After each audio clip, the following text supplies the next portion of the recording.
semilla y la siembra. La semilla y la siembra. ¿Sí o no? La palabra nos enseña que todo lo que sucede aquí en la tierra es semejanza de lo que está en los cielos. Amén.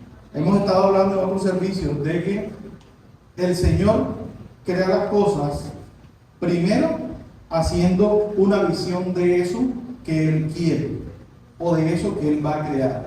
Y luego que ya lo tiene estructurado, después que ya tiene un plano, después que ya tiene una maqueta BIM, ¿sí o no? Ya les expliqué que es BIM, Building Information Modeling. Ahora mismo esto está de moda en ingeniería y estructuras, en arquitectura. Se hace primero un modelo digital donde tú inclusive puedes entrar dentro del modelo digital y puedes caminar todas las áreas de tu casa. Y así tú puedes hacer reestructuración de algunos espacios que de pronto no te gustan. Inclusive tú le puedes poner color de las paredes, le puedes colocar espejos, le puedes colocar cuadros, el que tú quieras, la Mona Lisa, Starry Night de Van Gogh, el que tú quieras. Tú puedes disfrazar toda tu habitación y si no te gustó, sencillamente lo quitas y no gastas dinero porque es un modelo digital. ¿Ya? De igual manera hace Dios las cosas.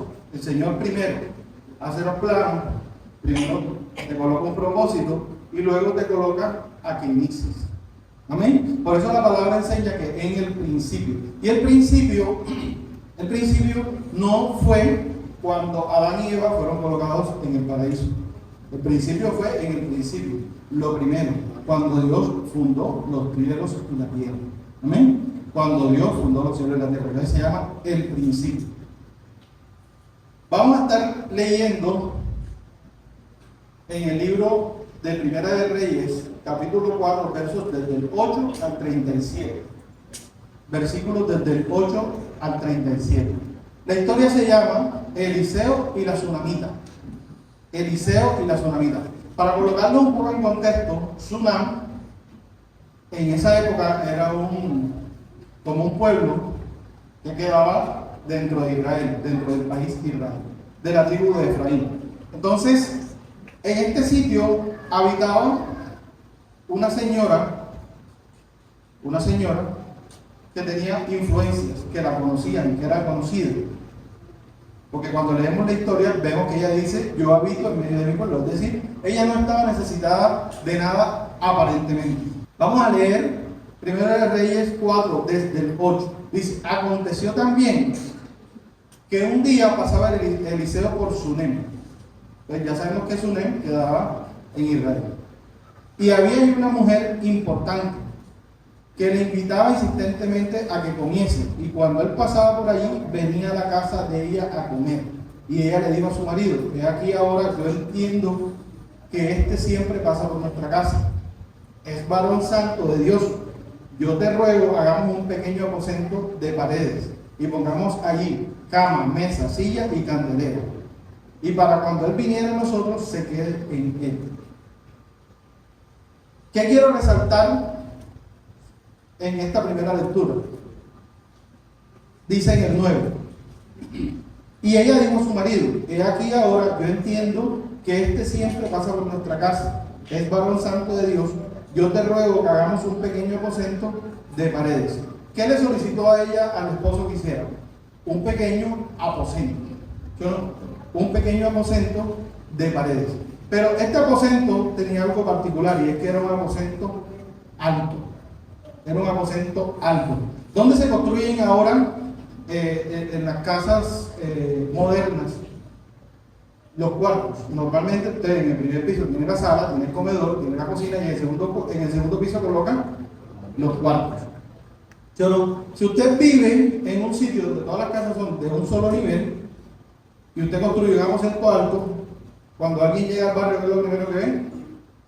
Su casa es diferente, porque su casa tiene un aposento alto, tiene un segundo nivel. Su casa es de 2 niveles. Pero si usted vive en una urbanización, por ejemplo, donde todas las casas son de 2 niveles y usted construye un tercero, entonces su casa se va a ver más. ¿Amén? Entonces, ¿qué le solicitó la Tsunamita a su esposo? Construyamos un aposento en el segundo piso. ¿Para quién? Para el profeta. ¿Sí o no? Un aposento para el profeta. Dice, y pongamos allí, ¿qué cosas? Una cama. ¿Cuál era el objetivo de colocarle una cama allí al aposento del profeta si él solamente pasaba a comer? ¿Qué quería ella? Que se quedara a dormir, ¿sí o no? Pero no con ellas, sino en la otra habitación, en el aposento alto. ¿Qué más tenía? Tenía una mesa. ¿Qué quería ella con esa mesa allí en ese cuarto? ¿Qué hace usted en la mesa? Comer. ¿Qué más hace? ¿Cómo? Escribir, hablar, leer, aprender. Una silla. ¿Qué buscaba ella dejándole una silla ahí al profeta? Para que se sentara. En la historia antigua, las sillas representaban el trono. Amén. Ella quería que él tuviera un sitio donde él se pudiera entronar, donde se pudiera sentar. Y había un candelero. ¿Qué quería ella con ese candelero? Que por las noches él pudiera leer, pudiera comer y pudiera hacer todas las cosas que era necesario que él hiciera con ese candelero. Entonces, cada una de las cosas que ella colocó allí tenía un objetivo. ¿Será que Eliseo le dijo a ella, construyeme un aposento alto, o alto, no en el patio, alto, y me colocas estas cosas allá adentro? De ninguna manera. Eso lo hizo ella porque consideró que era lo que el profeta necesitaba. Para que cuando él viniera a nosotros se quede en él. Amén. Se quede en él. Es decir, para que el profeta tenga un sitio donde pueda habitar, donde pueda estar, donde pueda compartir con nosotros. Amén. El 11 dice, y aconteció que un día vino él por allí y se quedó en aquel aposento y allí durmió. Entonces dijo Giezi, su criado, llama a esta tsunamita. Y cuando la llamó, vino ella delante de él. Dijo entonces Giezi, dile, he aquí, tú has estado solícita para con nosotros con todo este esmero. Mire la pregunta que hace el profeta a la tsunamita. ¿Qué quieres que haga por ti? ¿Qué quieres que haga por ti? La pregunta en este momento sería, ¿qué representa el profeta? ¿Qué representa el profeta? La presencia de Dios. ¿Estamos de acuerdo? La presencia de Dios representa al profeta. Usted construye un aposento alto. ¿Dónde debe construir usted ese aposento alto? Porque es alto, ¿sí, no? El aposento alto debe estar sobre su cabeza. Sobre su cabeza. Y si usted construye ese aposento alto, ¿qué quiere que llegue allí? A esa habitación que en un inicio está vacía. ¿Qué debe llegar? La presencia de Dios, que era lo que ella quería. Para ella, la presencia de Dios estaba representada en el profeta. ¿Sí, no? El varón de Dios lo llama ella, el varón de Dios. Entonces, si usted quiere que Dios esté con usted en su casa, que Dios esté con usted todo el tiempo, ¿qué debe hacer usted? Construir un aposento alto. ¿Dónde? En su mente. Amén. Y ese aposento usted lo debe llenar con la mesa, con la silla, con el candelero y con la mesa. ¿Para qué? Para que Dios llegue a su vida y siempre habite con usted. Amén. Amén.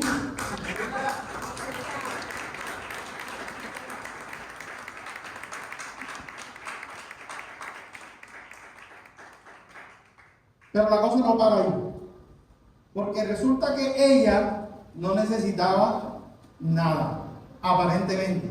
Si tú lees, dicen que su esposo era viejo. ¿Sí o no? Su esposo era viejo y seguramente ella también tenía una edad, me imagino que estaba sobre los 40. Probablemente.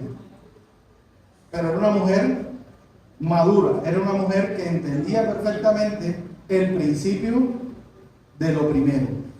Amén. El principio de lo primero. Entonces, lo primero que hizo, ¿qué fue? Por ejemplo, usted viene aquí a la iglesia todos los domingos. Dios llega a su vida. Usted recibe palabra del Señor, recibe milagros, pero solamente habla con Dios cuando viene a la iglesia los domingos. Es decir, usted tiene una relación con el Señor pasajera. Pasajera. ¿Cómo la tenía ella con Eliseo? Eliseo solamente llegaba a comer cuando pasaba por ahí. ¿Estamos de acuerdo? Es decir, Eliseo solamente llegaba los domingos. Vamos a hablar una hora, compartimos, cantamos un par de alabanzas y luego Eliseo se va. Pero si usted quiere que la presencia de Dios permanezca en su vida, ¿qué debe hacer? Construir un aposento alto. ¿Dónde queda lo alto de su vida? ¿Qué es lo más alto que usted tiene? Su cabeza. ¿Dónde debe construir su aposento? Sobre su cabeza, sobre sus pensamientos, sobre todo lo que usted es, debe estar la presencia de Dios. Escúcheme bien. Sobre todo lo que usted es,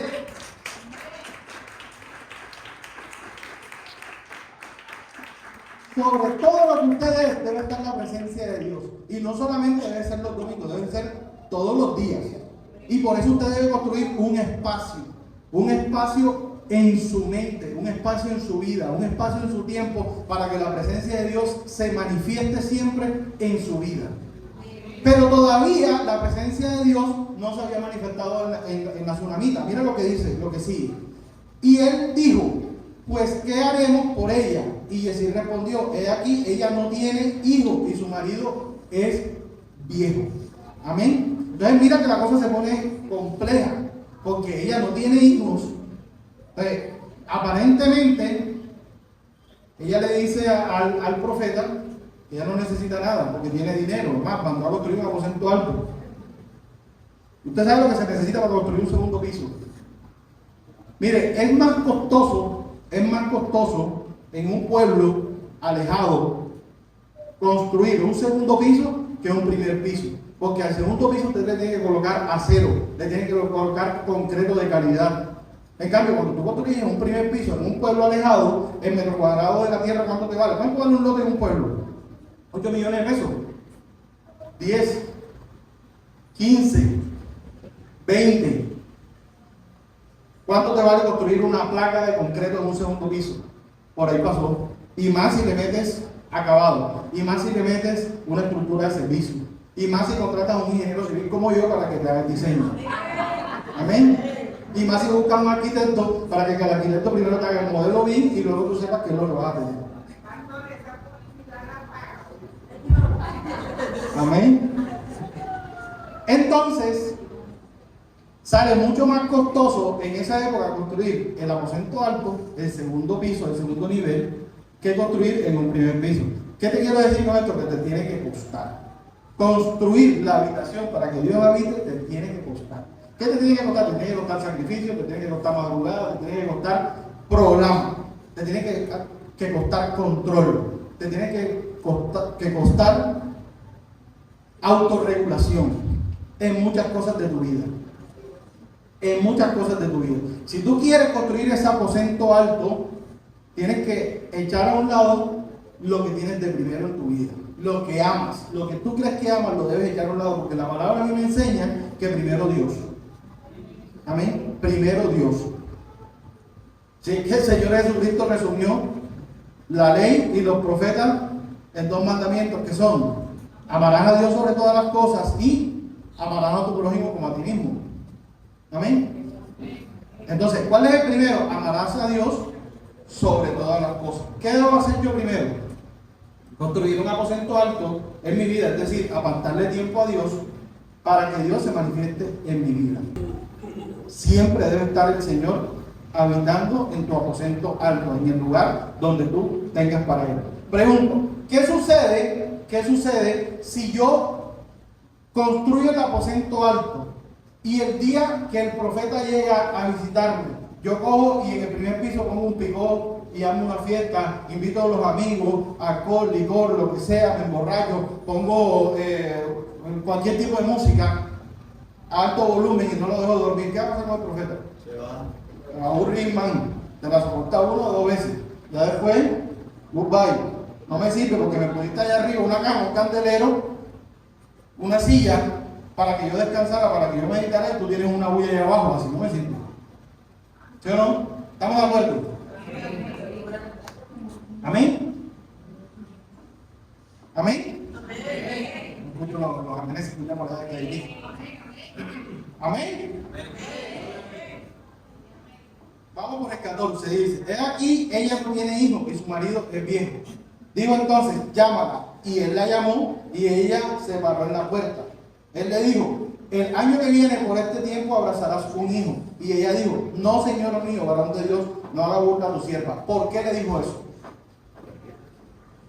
Porque ya ella seguramente había intentado tener hijos, ya había ido quién sabe a qué médico, ya había pagado quién sabe qué consulta costosa, que ya se había metido en qué tipo de tratamiento para adelgazar, porque lo primero que mandan a hacer cuando una persona quiere quedar embarazada es bajar de peso.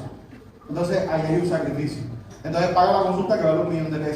Entonces resulta que aquí en Cartagena no la hay, te toca irte para Medellín, o te toca irte para Cali, o te toca irte para otro lado para que te atiendan, para que puedas tener un hijo. ¿Ah? Pero ¿qué te dice el Señor?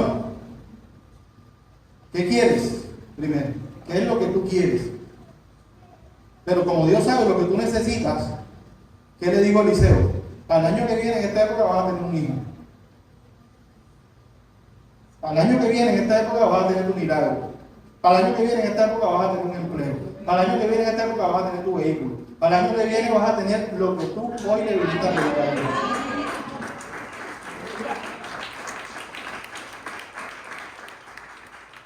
En el 17 dice, mas la mujer concibió. ¿Qué era lo más complejo aquí? Además de que ella ya había hecho todo lo posible por tener su hijo, era que su marido era viejo. Su marido era viejo. Ahí se complicó un poquito más el asunto porque todos sabemos lo que sucede con los hombres cuando llegamos a una edad. Pero fíjate que ella estaba aterrizada totalmente. Como ya ella había hecho todo lo posible por tener su hijo y no lo había podido conseguir, ella le dijo, Señor, no te burles de mí. ¿Qué sucede aquí? Que aquí se ve clarito que ya ella eso se ve que lo había llorado bastante. Esa mujer ya tenía cicatrices en el corazón. ¿Y qué sucede con una cicatriz? Cuando tú tienes una cicatriz donde sea que la tengas, ese pedazo ahí se te pone duro. Es decir, ya ella como había llorado tanto su hijo y lo había intentado tantas veces y se había gastado tanto dinero para tenerlo, su corazón se había endurecido. Por eso esa palabra no la recibió inicialmente. Amén. Pero sobre lo que ella creyó, que es algo que quiero resaltar en esta enseñanza, y es que sobre lo que ella creía, Dios hizo el milagro. Porque muchas veces venimos aquí a la iglesia y tú vienes pidiéndole a Dios desde hace rato algo y el Señor te dice, sí, te lo voy a dar, pero tú no crees. ¿Por qué? Porque como ya lo has esperado tanto tiempo, tu corazón se ha llenado de cicatrices. Tus pensamientos ya no están enfocados en eso. Entonces, como ya tú te resignaste a no recibirlo, cuando llega la palabra de Dios que te dice que te lo va a dar, tú dices, no te burles de mí. Dios mío, no te burles de mí. No me estés mandando a eso. Yo estoy aterrizado. Ya yo sé que eso no va a pasar. Ya yo me concienticé de que eso no va a venir. Pero Dios sabe lo que tú necesitas. El Señor sabe cuál es tu verdadera necesidad. Amén. Amén. Dice en el 17, mas la mujer concibió, es decir, pudo parir, dio a luz un hijo. 18, y el niño creció. Pero aconteció un día que vino su padre que estaba con los segadores y dijo a su padre, ay mi cabeza. ¿Qué dijo el niño? Ay mi cabeza, mi cabeza. Y el padre dijo a un criado, llévalo a su madre. Y habiéndole él tomado y traído a su madre, estuvo sentado en sus rodillas hasta el mediodía y murió. ¿Quién murió? El niño. El niño se murió. 21. Ella entonces subió y lo puso sobre la cama del varón de Dios y cerrando la puerta se salió. ¿Qué hizo la tsunamita? ¿Tú sabes por qué aquí no aparece el nombre de la tsunamita? En ninguna parte de la escritura dice cuál es el nombre de la tsunamita. ¿Sabes por qué? Porque no se está describiendo a una persona, sino un carácter. El carácter de la tsunamita. Amén. El carácter de la tsunamita. ¿Qué hizo la tsunamita cuando se le murió el niño? Fue a comprar cajón. Compró las velas. Fue a cavar la tumba. Fue a cavar la tumba. ¿Ah? ¿Qué hizo? Le dijo a Dios, si tú me lo diste, tú me lo devuelves. Si tú me lo diste, tú me lo devuelves. Amén. Si lo que tienes hoy, porque ya lo recibiste de parte de Dios, está siendo amenazado, a eso. Tú me lo diste, tú me lo devuelves. Amén. Hacia allá la amenaza, hacia allá lo que sea, que tu empleo, que tu jefe, que lo que sea. Si Dios te lo dio, eso va a permanecer. Eso no se mueve de ahí, porque si Dios te lo dio, Dios es fiel para permanecer. Amén. Dios es fiel para permanecer. Pero aquí hay algo importante, pero aquí hay algo muy importante, porque ¿cuántos años probablemente tenía el niño si ya hablaba y ya caminaba? ¿Cuántos años probablemente? 7 años, está bien, buena edad, 7 años, es decir, ya habían pasado 7 años. ¿Qué hizo la tsunamita con el aposento? ¿Será que lo destruyó?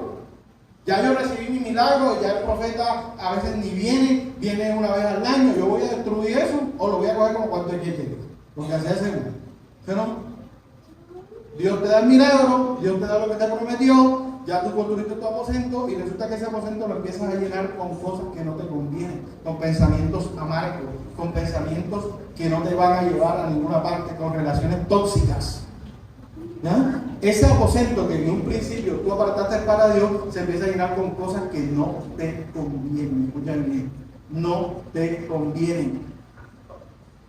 Si ya recibiste lo que Dios te prometió o no lo has recibido, ve preparándote, porque Dios va a hacer milagros este año. Amén. Dios, el milagro que tú has pedido, Dios te lo va a dar.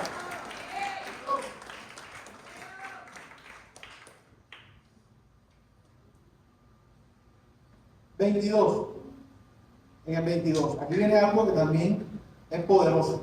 Yo sé que ya aquí todos hemos leído este pasaje, pero a veces no descubrimos, sino cuando lo leemos con detenimiento. Dice el 22. Llamando luego a su marido, le dijo: te ruego que envíes conmigo a alguno de los criados y una de las andas para que yo vaya corriendo al varón de Dios y regrese.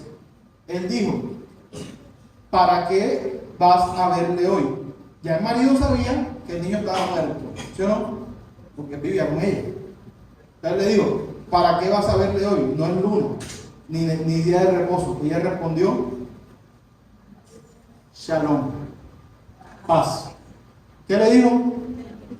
Háblale a la mano. Yo sé para dónde voy. Yo sé lo que voy a buscar. Quédate quieto, no me molestes. Yo sé que mi Dios, que mi Redentor vive. Y que mi milagro Él me lo va a devolver. Amén. Eso sucedió. Muchas veces vas a tener gente a tu alrededor que te va a decir: ya te van a echar, ya por ahí viene memorando donde dice que tú vas por afuera.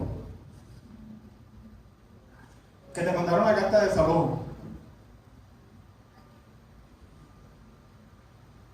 Pero tú no vas y entierras lo que Dios te dio. Porque ella se mantuvo. Mira que aquí hay un carácter descrito. Y era fe. Y ella estaba segura de quien se lo dio, se lo iba a devolver. Amén. Quien se lo dio, se lo iba a devolver.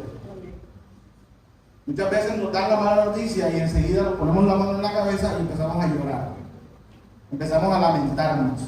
Empezamos a decir: hasta aquí llegó. Porque creemos más en lo que nos dicen que en lo que Dios nos ha dicho.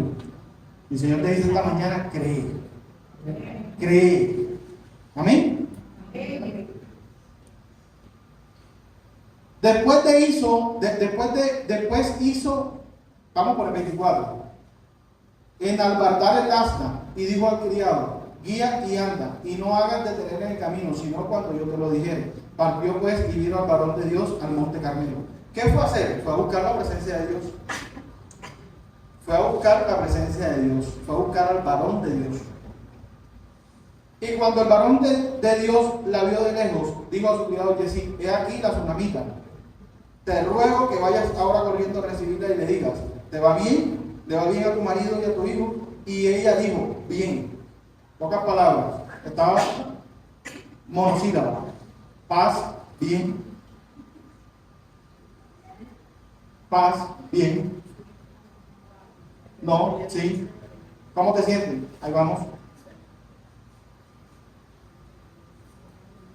Vamos por el 27. Luego llegó a donde estaba el varón de Dios en el monte, se asió de sus pies y se acercó Jesí para quitarla.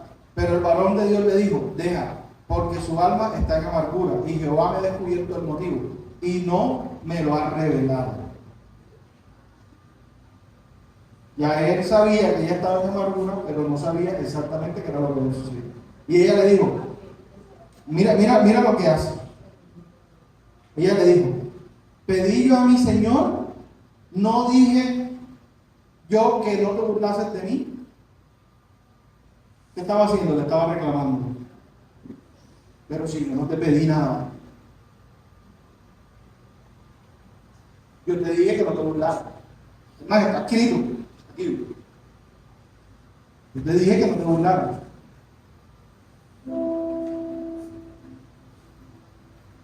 Ella fue por lo suyo, por lo que ya Dios le había dado. Amén.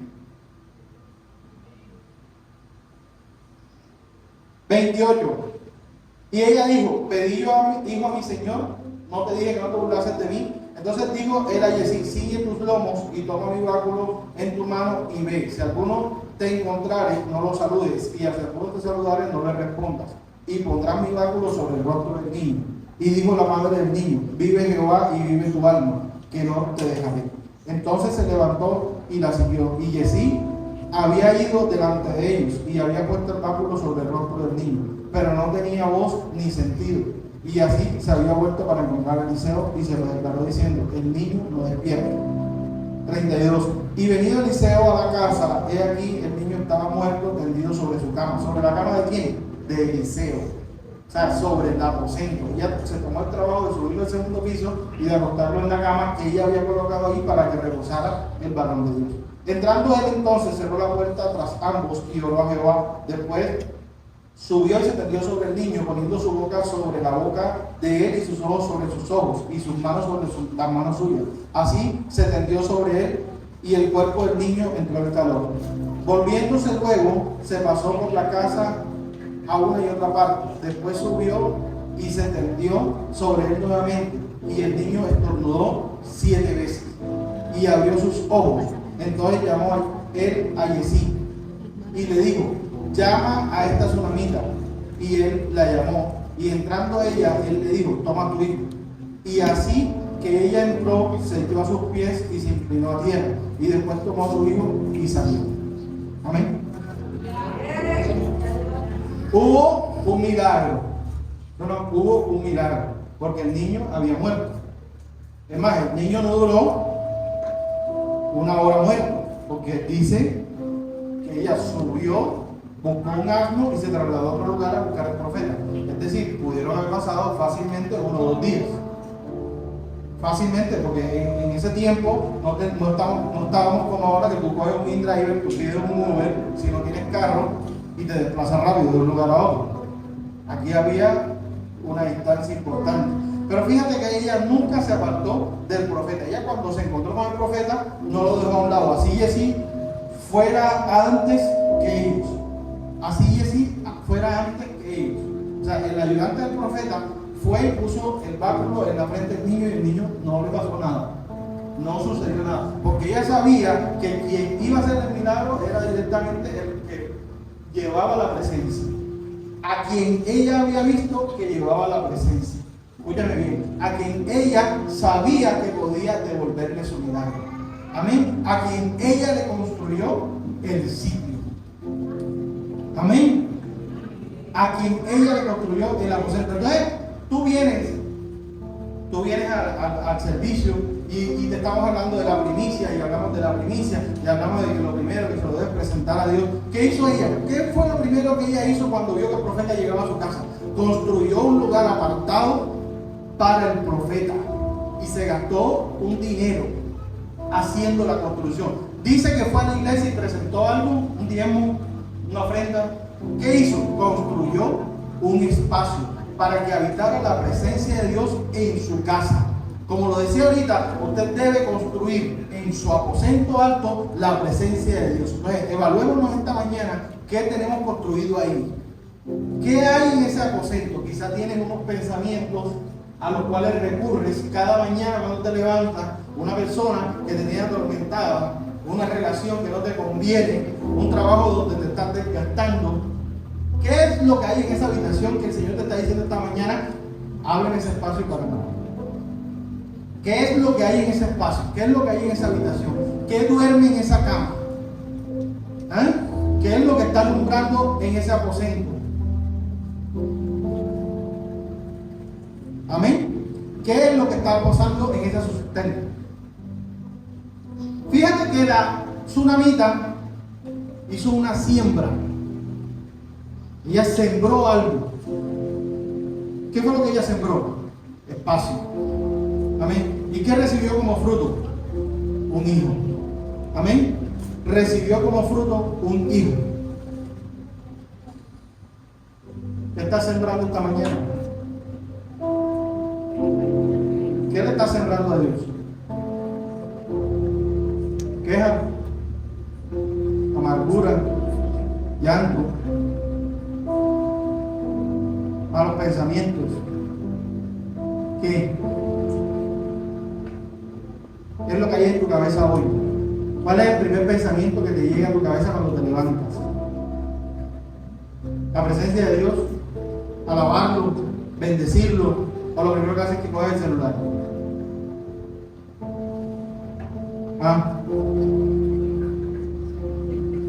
¿Qué es lo primero que haces? ¿Cuál es la prioridad en tu vida? ¿Qué es lo que amas? ¿Qué quieres que Dios te dé? Pero recuerda que para que Dios te haga esa pregunta, primero debes construir un aposento alto. Debes construir la presencia de Dios en tu vida. Amén. La presencia de Dios en tu vida. ¿Estás pasando por depresión? Construir un aposento para Dios en tu mente. Deja que Dios lo llene con su presencia. No solamente la hora de los domingos. Todo el tiempo, siempre. Porque aunque pasaron varios años, ella no destruyó el aposento. Quién sabe si no mandaba a los criados, vayan a hacer casero al aposento donde duerme el profeta. ¿Tú haces eso? ¿O será que tu casa siempre la mantienes limpia? Tu casa, donde habitan tus pensamientos.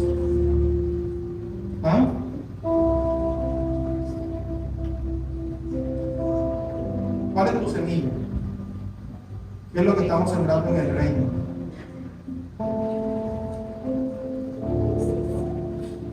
¿Qué es lo que estamos sembrando en el reino?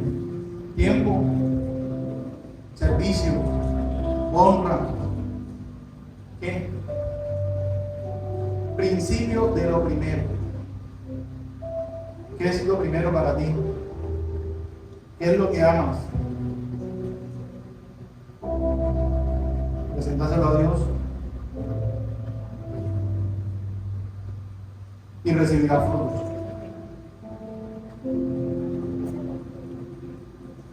¿Por qué hablamos de la semilla y la siembra? Ale, por favor, colócame la segunda diapositiva. Recuerden que lo que sucede en la tierra es semejanza de lo que sucede en el cielo. Miren esa imagen. Esa imagen, ¿qué muestra? Muestra el proceso de germinación de una semilla. ¿Sí o no? El proceso de germinación de una semilla. ¿Cómo empieza todo? Todo empieza con una semilla. Esa semilla puede ser de maíz, de aguacate, de trigo, de mango, de mamón, de lo que sea. ¿Qué tiene que suceder para que la semilla germine? Antes debe sembrarla. ¿Y dónde la siembras? En la tierra. Tú haces un huequito y la siembras. ¿Qué necesita la semilla para que se rompa la cáscara y pueda salir el tallo? ¿Qué debe haber? Debe haber rompimiento. Pero ese rompimiento, ¿qué lo quiebra? ¿Qué lo daña? La presión. ¿No? Debe haber presión en tu vida para que la semilla, la siembra que ya tú presentaste, dé su fruto. ¿No? Porque en este caso, ¿cuál fue la semilla? Ahí dice, el aposento. Ella sembró un aposento. ¿Y qué recibió como fruto? El hijo. Amén. Ella sembró el aposento y recibió el hijo. ¿Será que ella lo hizo con propósito? No. Ya ella estaba resignada a no recibir el hijo, a no tener hijos. Pero Dios sabe qué necesitas. Dios sabe que le has estado pidiendo durante mucho tiempo. Así ya te hayas olvidado de eso. Eso todavía está allí. Dios no se olvida de eso. Tu Dios, mi Dios, que yo sé que es justo, no se ha olvidado de lo que tú le pediste. Lo que le pediste en esa habitación llorando, a solas, Él no se ha olvidado de eso. Simplemente que todo requiere tanto la siembra como el fruto. Pero entre la siembra y el fruto, ¿cuántos años fácilmente pueden pasar? ¿Cuánto tiempo puede pasar? 20. Mire, le voy a colocar un ejemplo de algo que yo estoy haciendo. Yo quiero sembrar un olivo en la puerta de mi casa. Un olivo. Pero no el olivo silvestre que vemos por ahí, que hay bastantes, los que llevan la ramita de los domingos, ese no. Yo quiero sembrar un olivo que dé fruto, que me dé aceituno. Yo quiero un olivo de eso. Yo no sabía cómo era el asunto y me metí en Mercado Libre y compré 50 semillas de olivo. 50. Ellas vienen en un cosito, vienen bien protegidas. Esa semilla, yo no sabía cómo era el asunto y viene adentro una instrucción de cómo la debes sembrar. El que te la ve te dice, tienes que seguir las instrucciones porque después no quiero que me reclamen. ¿Cuál es la instrucción? Tú tienes que coger la semilla con una lija, la semilla, tienes que cogerla con una lija y darle. Entonces la instrucción te dice que, pero no muy fuerte para que no vayas a dañar lo que está dentro. Es no muy fuerte. ¿Cuántas veces tengo que llevarlo de un lado al otro? Nadie te lo dice. Nadie, en ninguna parte te dice. Mira lo que tienes que hacer después. Cuando hagas eso, tienes que meterla en un recipiente con papel húmedo. Lo metes con papel húmedo en un recipiente en la nevera durante 4 meses. Escucha bien todo lo que tienes que hacer. ¿Será que tú haces eso con un palo de mango? ¿Qué haces con la prueba de mango? La tiras en el suelo y cuando vas a abrir el palo. Facilito. Resulta que la semilla del olivo, si sabes, entre comillas, si sabes que al aceite de oliva le dicen el oro líquido. ¿Sí sabías eso? ¿Cuánto vale una botella de aceite de oliva? Mucho. ¿Sí o no? Entonces, dice la instrucción, continúo con lo que estoy haciendo, dice la instrucción que yo lo tengo que colocar de 4 a 8 meses en el congelador. ¿Qué es lo que debo simular? Debo simular el invierno en esa semilla. En el congelador no, en la nevera, en el refrigerador. Yo la coloco en la nevera, allá está en la casa de la nevera. Porque apenas voy como por 4 semanas. ¿Qué tengo que hacer después? Sembrarla, pero tengo que sembrarla en un sitio donde no me pegue mucho el sol, en sombrita, cuidarla, que las hormigas no se vayan con eso. Dice que después yo tengo que sembrarlo, cuidarlo, pero no lo puedo colocar directamente en la tierra, sino que tengo que colocarlo en un recipiente donde no le dé mucho el sol. Cuando ya él crezca, cuando ya tenga hojas y demás, lo quito de ahí y lo coloco en el sitio donde yo quiero que él se desarrolle. ¿Quién me dice a cuánto tiempo yo voy a recoger el primer fruto? 5 años. 5 años. Es que, ¿cuánto tiempo demora el mango para parir? 5 años. Claro, ahora hay unos métodos que los injertan y al año ya paran. Pero realmente el tiempo para parir es 5 años. Entonces tú vienes aquí, colocas la siembra, colocas tu semilla y crees que el Señor te tiene que responder al día siguiente. Pero no te has dado cuenta que tú tienes que apartar un espacio para Él. Que tú tienes que consagrarte, que tú tienes que mantenerte para que tu milagro se desarrolle en tu vida. Porque si no, ese milagro fácilmente te puede tumbar. ¿Qué sucede si yo siembro? Aquí hay varios escenarios. ¿Qué sucede si yo siembro la semilla de olivo en la tierra directamente y voy al mes y abro para ver si ya nació? ¿Qué sucede? La daño. De salida la daño. ¿Qué tiene que haber aquí? Tiene que haber convicción, tiene que haber fe de que esa semilla va a salir, de que va a nacer. Así pasen 4, 5 meses, 6 meses, ella va a salir. Pero tú tienes que estar seguro que eso va a suceder en tu vida, así como los milagros de Dios. Tú tienes que creer que quien te lo prometió te lo va a dar. Imagínense el fruto que está en la imagen. A la cuarta imagen, esa ramita tan pequeña, ella le empieza a parir. ¿Qué va a suceder? Que el mismo fruto va a tumbar la planta. El mismo fruto va a tumbar la planta. ¿Qué sucede en Cartagena cuando los palos de mango empiezan a parir? Los niños empiezan a tirarle piedra. ¿Sí o no? Los niños empiezan a tirarle piedra. Los niños en la noche te lo roban. La ventaja del mamón es que es bien alto. Eso allá arriba es un problema. Pero el mango sí es bajito, sobre todo estos mangos que son injertados. Entonces los niños van y se roban los mangos, y si está muy alto, se ve bien amarillito, bien provocativo, le empiezan a tirar piedra. ¿Ya? Entonces tú primero debes estar fortalecido para poder recibir la bendición que el Señor te da. Amén. Y si tú no esperas la etapa de maduración, y si tú no maduras, fácilmente tu proceso se puede demorar 12 años, 10 años, 15 años, 6 años, 7 años. Y si entonces tú construyes el aposento y vas y lo empiezas a llenar con cheques, ¿dónde va a llegar la presencia de Dios? Va a llegar o va a comer y se va a ir. ¿Pero no? Como aquí los domingos. Entonces esto es un tema de compromiso. ¿De compromiso con quién? Con el Señor. Lo que siembras, tú debes estar seguro de que va a dar su fruto, pero en su tiempo. Y su tiempo también depende de ti. Depende de tu carácter. Por eso es que la tsunamita no tiene nombre. Por eso es que en ninguna parte se escucha el nombre de la tsunamita. Pero sí sabemos que hubo una mujer que era la tsunamita que tuvo mucha fe. Amén. ¿Dónde está tu fe? ¿Dónde está tu siembra? ¿Qué es lo que vas a sembrarle a Dios? ¿Qué es lo que vas a sembrarle a Dios para recibir tu milagro? Y escúchame bien, debe haber desinterés. Porque esto es un tema de creer. No es un tema de creerle a Dios. De creer de que Él va a hacer y va a responderte según tu necesidad, pero según Él. Según Él. Según Él. Cuenta la historia de que había un hombre que todos los años se ganaba el concurso del maíz más grande. Todos los años se lo ganaba. Y sus vecinos preguntaban, bueno, ¿y qué es lo que hace este para ganarse todos los años el concurso? ¿Qué es lo que hace? Y todo el mundo en el pueblo y todos los que concursaban, pero ¿qué es lo que hace?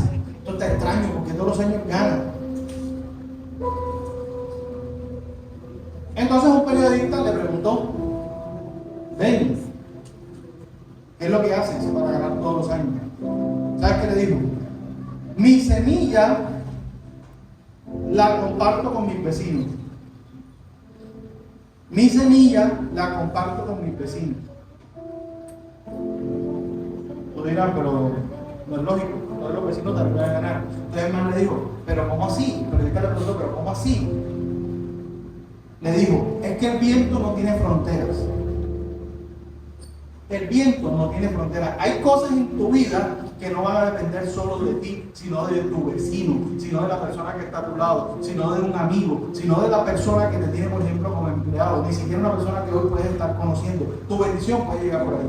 Entonces, ¿qué pasa? Que cuando los vecinos siembran, como el viento no tiene fronteras y el viento es el que mueve el polen, entonces el polen de los vecinos, como es la misma semilla de él, hace que su polen, que su fruto sea más grande. Porque si los vecinos siembran una semilla de baja calidad y el viento va a llevar ese polen para donde es, ¿qué va a suceder? Su semilla va a ser de baja calidad, es decir, su fruto no va a ser el fruto que él espera, va a ser un fruto de menor calidad. Amén. Entonces, ¿qué debes hacer hoy? Tú vas a construir tu aposento alto, tu relación con Dios, pero tú debes hacer que los que habitan contigo también tengan esa semilla. Porque si los que habitan contigo no tienen esa semilla, ellos son los que van a poner la bulla.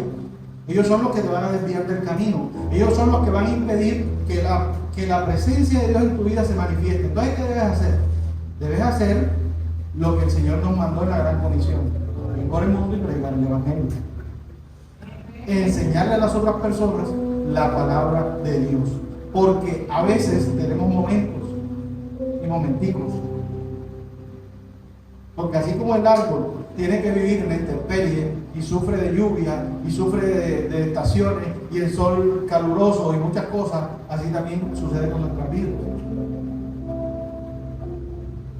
Lo que tú siembras debe ser sometido a la presión de la tierra, quizás al fuego, quizás a la lija, como la semilla de olivo, quizás a 4 meses dentro del refrigerador, quizás a muchos años de espera. Pero el milagro viene. Solo el que cree va a ver el milagro. Solo el que cree va a ver el milagro. Amén. Solo el que cree va a ver el milagro. Ahora, yo hago una pregunta. Bueno, ¿y qué tanto debo sembrar? ¿Qué tanto debo sembrar? Porque indiscutiblemente no toda la semilla se utiliza para lo mismo. ¿Estamos de acuerdo? No toda la semilla. Si a ti te regalan un bulto de maíz, ¿tú qué haces con él? Y tú eres un agricultor, ¿tú qué haces con él? Te alimentas con todo el bulto. Con todo. ¿Ah? ¿Qué pasa si yo me como todo el bulto de maíz? Eso me sirve nada más para una sola temporada. Y el resto de las temporadas, ¿qué tengo que hacer? Tengo que ir a arar la tierra, tengo que sacar todas las raíces, tengo que mover la tierra, hacer que ella se oxigene, colocar la semilla en el suelo y esperar. Amén. Y así, ese bulto de semilla que me regalaron se vuelve eterno. ¿Por qué se vuelve eterno? Porque en el Señor todo es circular, no es lineal. Todo es circular. Lo que tú siembras hoy se te va a devolver con fruto. Lo que tú siembras hoy se te va a devolver con fruto. Se te va a multiplicar. Si tú siembras hoy un grano de maíz, a los 6 meses que ves, varias mazorcas. ¿Y cuántos granos tiene una mazorca? Muchos. Amén. Pero lo primero que tienes que hacer es sembrar. No te estoy diciendo que la única siembra que aplica es la económica, no. ¿Qué es lo que amas? ¿Qué es lo que tú amas? Y le puedes sembrar a Dios. Hay otra historia que dice que había un hombre al que Dios le preguntó: ¿qué quieres? Lo que pidas para ti, a tu vecino se lo voy a dar 2 veces, te lo voy a dar el doble. ¿Y sabes qué le pidió? Déjame tuerto, para que su vecino quedara ciego. Déjame tuerto, para que su vecino quedara ciego. Entonces hay unos contrastes aquí en las dos historias. Uno da su maíz, lo regala, lo da a sus vecinos para que su maíz sea mejor. Y el otro pide lo malo para sí, pero para que su vecino reciba el doble del malo. ¿Qué hay en ese corazón? ¿Qué debemos hacer? Sembrar. No solamente en nosotros, no solamente en la iglesia, debemos también sembrar en los que nos rodean, en las personas que están a nuestro lado. Amén. En las personas que nos rodean. Y eso es lo que hace un buen líder. Un buen líder siembra la semilla que Dios le dio. Lo que tú estás recibiendo esta mañana, tú debes ir a darlo. Amén. Tú debes ir a darlo. No te quedes con todo el saco, con todo lo que has recibido hoy para engordarte. Toma parte de esa semilla y siémbrala. ¿Dónde? En otras personas. Amén.